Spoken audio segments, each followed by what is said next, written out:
get you something? Try a lotus flower. They're so good. It's our signature dish. Oh, really signature? Is it good? Yo, do we have to pay for this?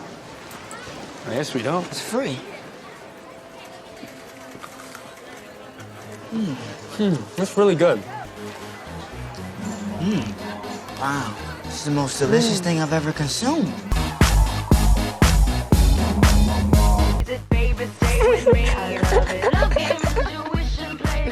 Guys, why don't we stay here for a while? That sounds like an amazing idea. I can cook that. I have always wanted to know what it feels like to eat an infamous Lotus cookie from the Lotus Casino. What's up, hungry people? Today, we are recreating a treat seen in Percy Jackson and the Olympians. A treat that if you eat it, will trap you within the walls of the casino. Forever. So let's make the mythical Lotus cookie and see if we have what it takes to escape from the grip of the Lotus Casino. We'll start by making our cookie base by combining butter and egg with sugar, brown sugar, and a dash of special extract. The extract is what gives the Lotus cookie its feel-good qualities. You can use any kind of extract you like. Vanilla extract, others. Then we can pop on our mixer attachment and beat everything together until creamy. Next, we can start adding our dry ingredients like baking soda, salt, and white chocolate jello pudding mix. This is the secret ingredient to making the cookies the best thing you've ever tasted. The pudding makes the cookies super soft and gives an extra bit of chewiness while still baking into a crispy cookie. Then we can add our flour and mix until a thick, but not sticky, cookie dough comes together. Roll the dough into individual dough balls and then bake until golden.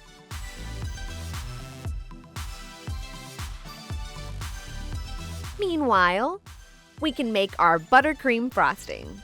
Combine softened butter with vegetable shortening, salt, and some more extract to make the cookies extra addicting. Use a hand mixer to cream together the butter and shortening. Then slowly start adding the powdered sugar. The icing will get thicker with more sugar.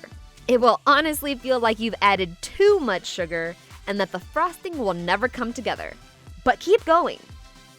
We'll use a little bit of milk to bring the frosting back to the perfect consistency. We're aiming for something called a crusting buttercream. It's a thick frosting that hardens on the outside but stays smooth and creamy when you bite in. Finally, we'll add the last bit of our magical elements, a neon pink food coloring to match the bright colors of the City of Lights. Mix until the icing is a perfect neon pink color to match what we see in the movies. Transfer the buttercream to a piping bag with a leaf tip that looks like this.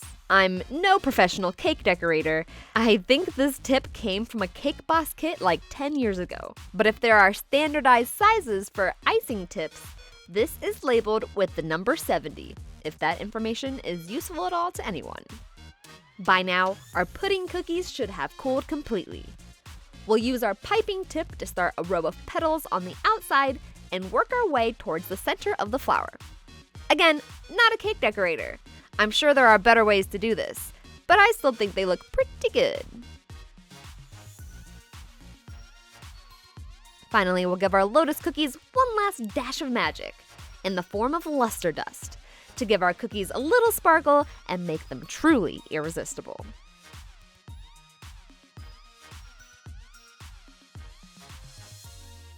In the books and movies, the cookies are served at the Lotus Casino, where whoever eats the flower is then trapped inside the casino forever. After a quick taste test, I can confirm I will be playing the slots for the rest of my life.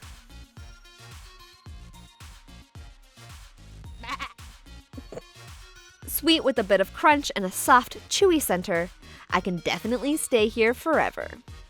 What fictional feast would you like to see me make next? Let me know in the comments. If you found my channel from TikTok, welcome.